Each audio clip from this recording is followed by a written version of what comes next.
Hi, everybody. I'm Lisa, your grief guide. Thanks for joining us. I have been sharing people's incredible journeys of grief, and today I have Hank with us, and Hank has a unique perspective and a unique journey in grief. And so I wanted him to be able to share that with us today. So, hi, Hank. Hi. Hi. Could you tell us a little bit about your journey?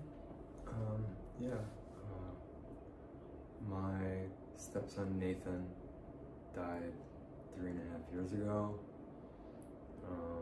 I've been with his mother for almost 16 years. I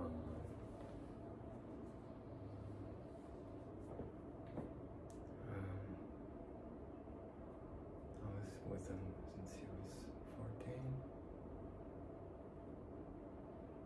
And so I saw a lot of changes. And I was there for a lot of things. And he was coming home from Wisconsin and car accident. And it was totally unexpected because we thought he was just coming home, you know. And how would you say your journey has been, like being a stepfather? Like, how have you experienced your grief with Nathan's death within the family?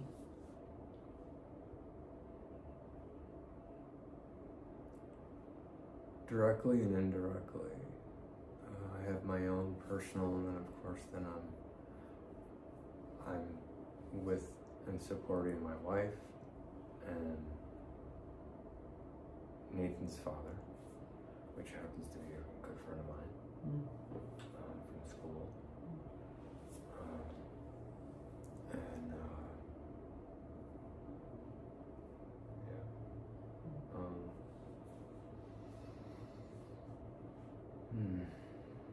Hard. Because I feel like for me, I've put, mine is a different perspective as well, because I was going through personal health issues, which I don't think really is relevant, but they were bad, and it set me back from dealing with Nathan. Because you were having to tend to your own personal... And I was feeling it, but sure, I was hyper-focused on me. And then when I was looking at it and feeling it, then that was a whole separate thing. Sure. Because that could have started earlier, but it didn't. Sure, so it was kind of a delayed grief. Yeah, because there were other things that were taking up space in your body and your soul and your mind. Yeah. So when you finally were able to grieve and feel this loss, what was that like for you?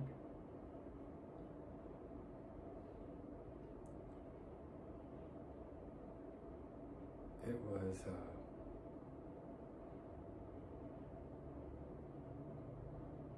definitely enlightening. I felt very heavy, and just being able to cry and just release and let go of that built up anguish.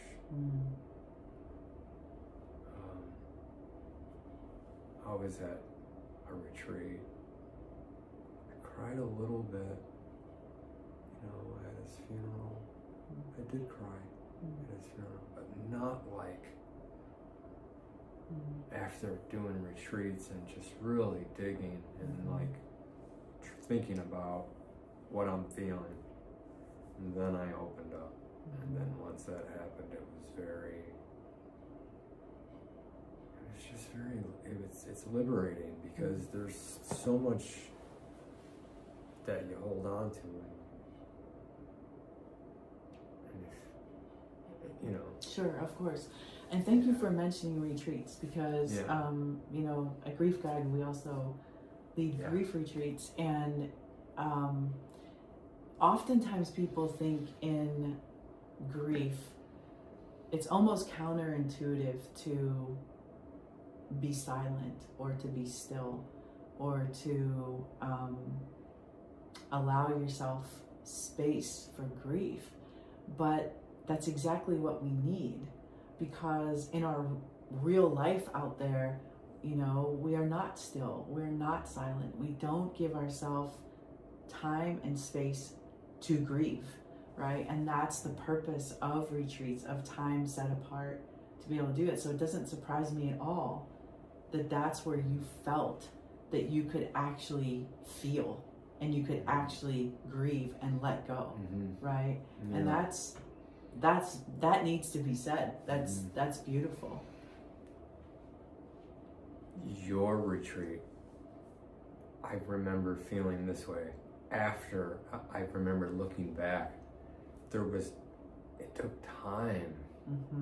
It's not something that I like wake up one day and I'll be like, oh, I'm going to grieve and I only have 10 minutes. It's something that I wanted to sit with for a while.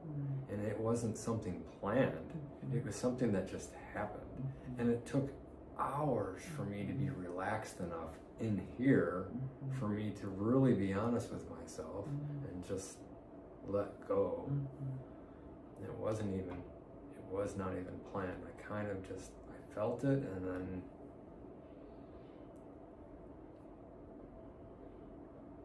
I've had to learn how to let the valves stay open. Because it's real easy for me to kind of try to like, no, I'm not gonna. Don't let it come, right? It might be too scary, too much, you know, too intense. Yeah. So I'm working with sitting with it. And sometimes it's not very long, but sometimes it's overwhelming. Right. But I think it's so healthy, and I think it's so wise to not run from the pain, or to not push it down somewhere, or to not avoid it, because we all know that grief will find us. It always does. It always does. So if you had to say, Hank, like, besides like maybe retreats and allowing yourself to really sit with the pain and feel it and move through it, have there been any other things on your grief journey that have been helpful to you?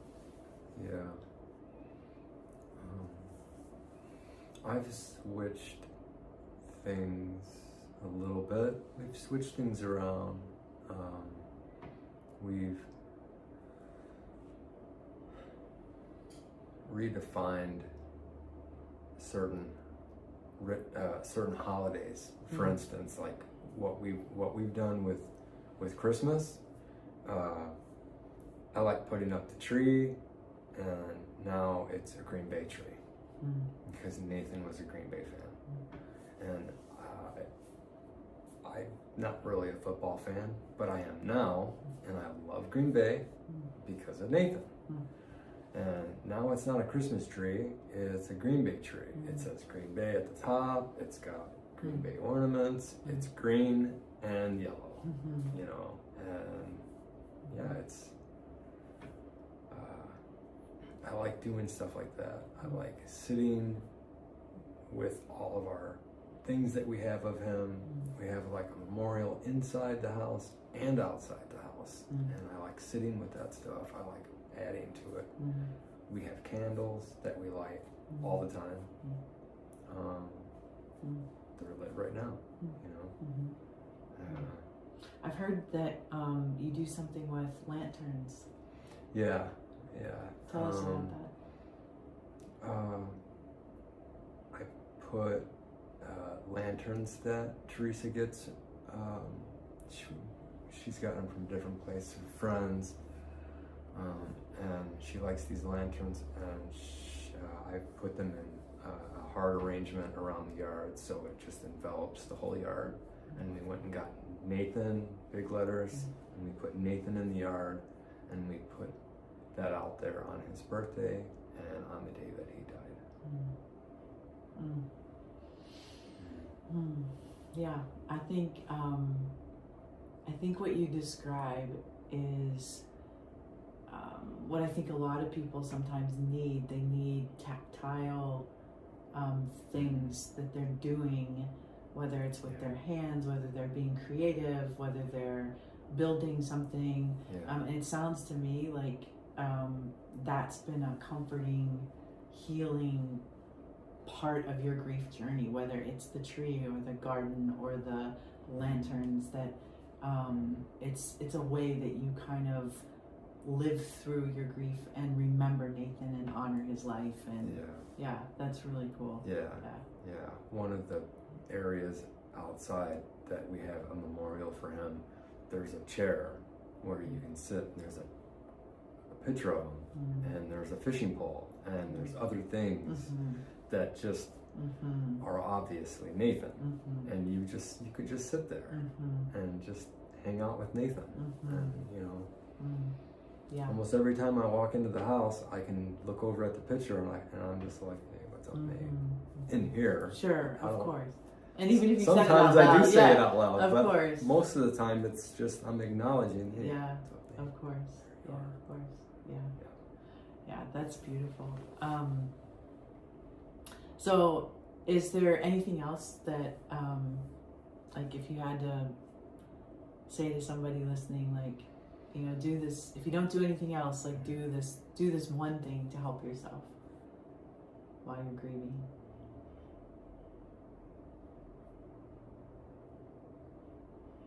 Give yourself space and grace. That's a good one. Yeah, space and grace. Yes. And as you said, even when you set time aside,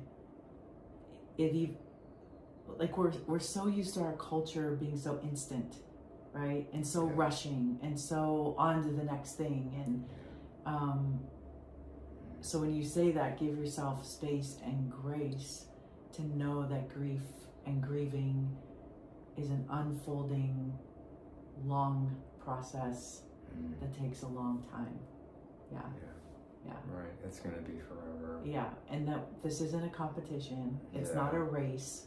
We're not trying to beat somebody. Yeah.